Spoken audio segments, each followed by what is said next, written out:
BS6 ബുള്ളറ്റിനെ BS3 convert ചെയ്യാൻ പുനലൂരിൽ നിന്ന് ഇത്രയും കിലോമീറ്ററും താണ്ടി അവന്മാർ വന്നിരിക്കുകയാണ്. ഇതിൻ്റെ ഫസ്റ്റ് വർക്ക് എന്ന് പറയുന്നത് ഹെഡ് അഴിക്കുക എന്നതാണ്. അതിന് സിംഗിൾ പ്ലഗ് നിന്ന് ഡബിൾ പ്ലഗ് ആക്കണം. ഇത് സിംഗിൾ പ്ലഗ്ഗാണ് വരുന്നത്. ഇതിനെ ഡബിൾ ആക്കാൻ വേണ്ടി ഹെഡ് അഴിക്കണം. പിന്നെ നമ്മൾ എയർ ഫിൽറ്ററിൻ്റെ വാക്യൂം ഹോസ്, ത്രോട്ടിൽ ബോഡി ഇതെല്ലാം റിമൂവ് ചെയ്യും. അങ്ങനെ നമ്മളെ ഫസ്റ്റ് പണി ഇത് ഹെഡ് അഴിക്കലാണ്. അങ്ങനെ ഹെഡ് അഴിച്ചെടുത്തിരിക്കുകയാണ് കേട്ടോ. ഇതിനി നമ്മൾ ലെയ്ത്തിൽ കൊടുത്ത് 2 പ്ലഗ് ആക്കും. ഇതിപ്പോൾ വരുന്ന സിംഗിൾ പ്ലഗ്ഗാണ്. അപ്പോൾ ഇതിന് നമ്മൾ ഒരു പ്ലഗ് കൂടെ ചെറിയ പ്ലഗ് ആഡ് ചെയ്യും. ഇതിനെയാണ് ആഡ് ചെയ്യുന്നത്. ഇവിടെയാണ് ആ ഒരു ചെറിയ പ്ലഗിൻ്റെ പൊസിഷൻ വരുന്നത്. അവിടെ നമ്മളൊരു ഹോൾ ചെയ്ത് ഡ്രില്ല് ചെയ്ത് ത്രെഡ്. പിന്നെ ഇതിൻ്റെ വയറിങ് ഹാർനസ് എല്ലാ പുല്ലും വലിച്ചിളക്കി ദൂരെ എറിയും. അതാണ് അടുത്ത നമ്മുടെ പണി. നമ്മൾ ഈ വണ്ടിക്ക് യൂസ് ചെയ്യാൻ പോകുന്ന ഈ വയറിങ് ഹാർനസ്സാണ് കേട്ടോ. ഇത് ക്ലാസിക്കിൻ്റെ വയറിങ് ഹാർനസ്സാണ് നമ്മൾ ഇതിനെ യൂസ് ചെയ്യാൻ പോകുന്നത്. സ്റ്റാൻഡേർഡും നമുക്ക് യൂസ് ചെയ്യാം, പക്ഷേ സ്റ്റാൻഡേർഡിന് നമുക്ക് കിട്ടിയില്ല. അതുകൊണ്ട് ക്ലാസിക്കിൻ്റെ യൂസ് ചെയ്യുന്നു. ഇതാണ് ഇതിൻ്റെ ത്രോട്ടിൽ ബോഡി പ്ലസ് ECU. ഇത് രണ്ടും കൂടെ ഒരുമിച്ചാണ് വരുന്നത്. ഇതിന് ഏകദേശം 10,000 രൂപ ആ റേഞ്ചിൽ വിലയുണ്ട്. ഇത് കംപ്ലൈൻറ്റ് കാരണമാണ് നമ്മൾ ഇപ്പോൾ ഈ വണ്ടി റെഡിയാക്കുന്നത്, BS3 കൺവേർട്ട് ചെയ്യുന്നത്. കറക്റ്റ് ഫയറിങ് കിട്ടാതെ ഫുള്ള് കാർബണായി. ഇതാണ് വയറിങ് ഹാർനസിൻ്റെ പാർട്ട് നമ്പറും റേറ്റും.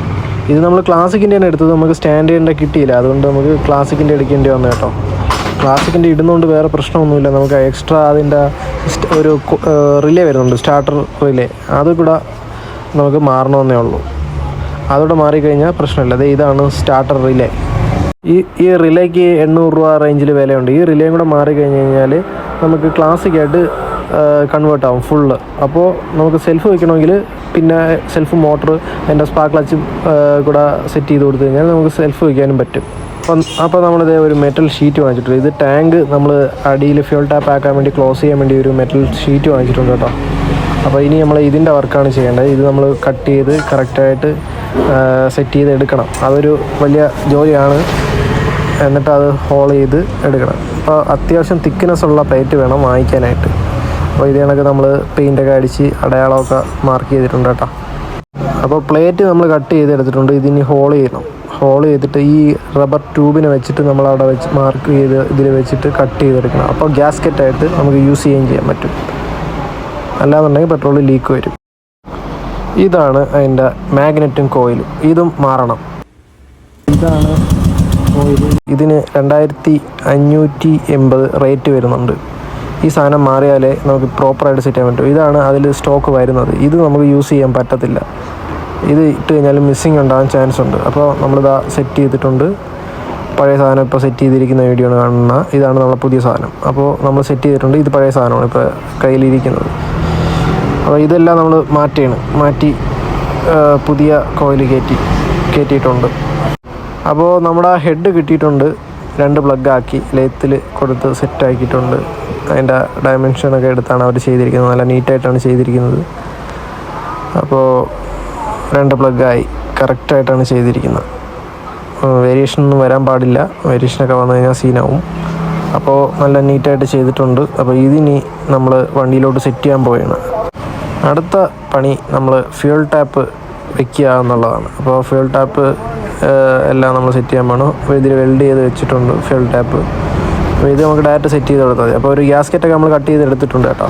സാധാ ട്യൂബിൽ കട്ട് ചെയ്തിട്ടുണ്ട്. അപ്പോൾ ഈ ഗ്യാസ്കറ്റ് ഇട്ട് കഴിഞ്ഞാൽ പിന്നെ ലീക്കൊന്നും വരത്തില്ല. അപ്പോൾ നമ്മൾ ആ ഹെഡും കാര്യങ്ങളെല്ലാം നമ്മൾ സെറ്റ് ചെയ്ത് കയറ്റിയിട്ടുണ്ട്. ഇനി അടുത്ത പണി എന്ന് പറയുന്നത് നമുക്ക് കാർബറേറ്റർ വയ്ക്കുക എന്നുള്ളതാണ്. കാർബറേറ്റർ അതിൻ്റെ ഫ്ലാഞ്ച് ഇതൊക്കെ സെറ്റ് ചെയ്യുക എന്നുള്ളതാണ്. ഇതാണ് ഫ്ലാഞ്ച്. ഇതൊക്കെ സെറ്റ് ചെയ്യാനാണ് ഇനി അടുത്ത പണി. അടുത്ത പണി നമുക്ക് TPS സെറ്റ് ചെയ്യുക എന്നുള്ളതാണ്. ഇതിന് 100 രൂപ വിലയുള്ളൂ. അപ്പോൾ ഈ TPSനെ നമ്മൾ ഇവിടെ 2 ഹോൾ ചെയ്ത് വെക്കാൻ പോവുകയാണ്. അപ്പോൾ അതിൽ നമുക്ക് നമ്മുടെ പഡ്ജ് വാൾവ് എന്ന് പറയുന്ന സാധനമുണ്ട്. അതിൻ്റെ ക്ലാമ്പിലാണ് 2 ഹോൾ ചെയ്യേണ്ടത് നമ്മൾ. അപ്പോൾ 2 ഹോൾ ഇതുപോലെ ഇട്ട് നട്ടും ബോൾട്ടും ഇട്ട് നമ്മൾ സെറ്റ് ചെയ്ത് കൊടുത്തു കഴിഞ്ഞാൽ അപ്പോൾ അതിൻ്റെ വർക്ക് കഴിയും. പിന്നെ മെയിൻ പണി എന്നുള്ളത് ഈ ഒരു പോർഷനാണ്. അപ്പോൾ നമ്മൾ സ്റ്റോക്ക് വരുന്ന വാക്യൂം ഹോസ് നമ്മൾ പൊസിഷൻ മാറ്റി കൊടുക്കേണ്ടതായിട്ടുണ്ട്.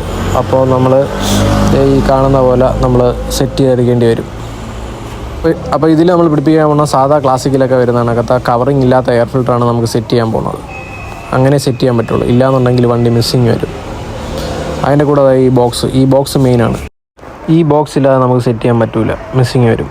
പിന്നെ ഈ വാക്യൂം ഹോസ് നമ്മൾ ഇവിടെ ഈ വലിയ ഹോളിൽ നമ്മൾ സെറ്റ് ചെയ്യേണ്ടതുണ്ട്. അതൊരു ബെല്ലോ കാർബറേറ്റർ ബെല്ലോ എടുത്ത് കട്ട് ചെയ്ത് ഇതേപോലെ സെറ്റ് ചെയ്യാവുന്നതേ ഉള്ളൂ. നമുക്ക് ഇതേപോലെ സെറ്റ് ചെയ്ത് കഴിഞ്ഞാൽ അതിൻ്റെ വർക്ക് കഴിയും. കണ്ടേ, ഇതേ കണക്കൊരു ബെല്ലോ കട്ട് ചെയ്ത് അതിനകത്ത് നമ്മൾ ആ BS6-ൻ്റെ വാക്യൂം ഹൗസ് തന്നെ സ്റ്റോക്ക് വരുന്നത് തന്നെ കയറ്റി കൊടുത്താൽ ഇൻസേർട്ട് ചെയ്താൽ മതി. എന്നിട്ട് ലാസ്റ്റ് ഒന്ന് MC-ലിട്ടൊന്ന് ക്ലോസും കൂടെ ചെയ്ത് കൊടുത്താൽ അതവിടെ ഇരുന്നോളും. ജസ്റ്റ് വേണമെങ്കിൽ സൂപ്പർ ഗ്ലൂ ഇട്ടൊന്ന് ഒട്ടിക്കുകയും ചെയ്യാം. ഇതേ അകത്ത് നോക്കുമ്പോൾ ഈ രീതിയിൽ വരും. ഈ ഒരു ഹോളിൽ വേണമെങ്കിൽ നമുക്ക് കുറച്ച് MC-യിൽ അടിച്ചു കൊടുത്തു കഴിഞ്ഞാൽ പിന്നെ പൊടിയും കാര്യങ്ങളൊന്നും അങ്ങനെ അതിലോട്ട് കയറത്തില്ല. അപ്പോൾ അതുകൂടെ ചെയ്യാം. പിന്നെ ഈ എയർ ഫിൽറ്റർ ബോക്സ് സെറ്റ് ചെയ്യുമ്പോൾ നമുക്ക് ഇങ്ങനെ കിട്ടും. പിന്നെ ഇതിൻ്റെ ലിഡ് അസംബ്ലിയൊക്കെ ഇതേ കണക്ക് വരും കേട്ടോ. ഈ രീതിയിൽ സെറ്റ് ചെയ്ത് കഴിഞ്ഞാൽ നമുക്ക് മിസ്സിങ് കാര്യങ്ങൾ അങ്ങനെ യാതൊരു കംപ്ലൈൻറ്റും വരത്തില്ല. വണ്ടി നല്ല മൈലേജും കിട്ടും, ഈ ഒരു ലുക്കും കിട്ടും. അപ്പോൾ നമ്മുടെ BS6 നമ്മൾ BS3-യിലോട്ട് കൺവേർട്ട് ചെയ്തിട്ടുണ്ട്. അപ്പോൾ വണ്ടി പണിയെല്ലാം കഴിഞ്ഞിരിപ്പുണ്ട്, നല്ല അടിപൊളി സെറ്റായിട്ടുണ്ട്. അപ്പോൾ കാർബറേറ്ററൊക്കെ ആക്കി ഇനിയിപ്പോൾ നിങ്ങൾക്ക് നല്ല മൈലേജ് കിട്ടും. മെയിൻ്റനൻസ് എന്ന് പറയുന്ന സാധനം ഉണ്ടാവത്തില്ല. അപ്പോൾ വണ്ടി നമ്മൾ വിചാരിച്ച കാട്ടി അടിപൊളിയായിട്ടുണ്ട്. നല്ല പവർ കൂടിയിട്ടുണ്ട്, നല്ല നീറ്റായിട്ട് നമ്മൾ പണിയും കാര്യങ്ങളെല്ലാം സെറ്റ് ചെയ്തിട്ടുണ്ട്. അപ്പോൾ ഇനിയിപ്പോൾ നമുക്ക് പമ്പ് പോകുന്ന ECU പോകുന്ന അങ്ങനത്തെ യാതൊരു കാര്യങ്ങളും പേടിക്കേണ്ട ആവശ്യമില്ല. നമുക്ക് സേഫായിട്ട് നല്ല മൈലേജോടുകൂടി പേടിയില്ലാതെ നല്ല കിടിലായിട്ട് എവിടെ വേണമെങ്കിലും പോകാം. അപ്പോൾ എൻ്റെ അഭിപ്രായത്തിൽ BS6 ഉള്ള എല്ലാവരും ഇതുപോലെ ആക്കണമെന്നാണ് എൻ്റെ ഒരു അഭിപ്രായം. കാരണം മെയിൻ്റനൻസ് ഒന്നും കാണില്ല. BS6 ഭയങ്കര മെയിൻ്റനൻസ് ആയിരിക്കും. സാധാ വർക്ക്ഷോപ്പിലൊന്നും നമുക്ക് കൊണ്ട് കാണിക്കാനൊന്നും പറ്റത്തില്ല. കാരണം എന്ന് വെച്ച് കഴിഞ്ഞാൽ ഒന്നാമത്തെ കാര്യം ഇത് വേറൊരു ടെക്നോളജിയാണ്. അപ്പോൾ ഇതിൻ്റെ പാർട്സൊക്കെ നമ്മുടെ കയ്യിൽ വളരെ പെട്ടെന്ന് അവൈലബിളും അല്ല. അപ്പോൾ അതൊക്കെ ഒരു കാരണങ്ങളാണ്. പിന്നെ പാർട്സിൻ്റെയൊക്കെ റേറ്റ് പറയുകയാണെങ്കിൽ ഭയങ്കര റേറ്റാണ്.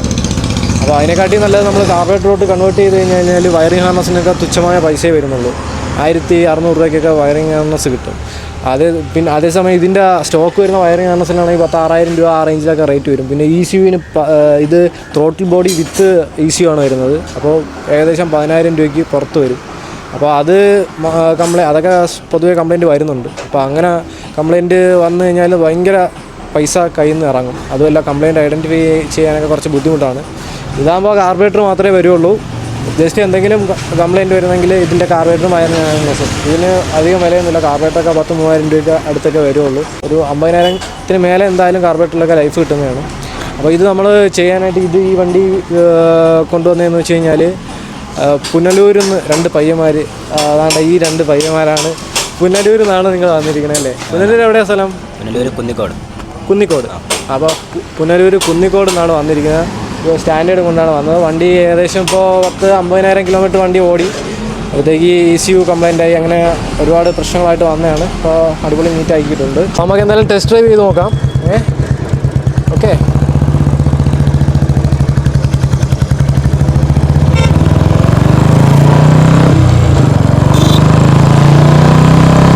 പുള്ളിങ്ങൊക്കെ അങ്ങോട്ട് മാറിയിട്ടുണ്ട്.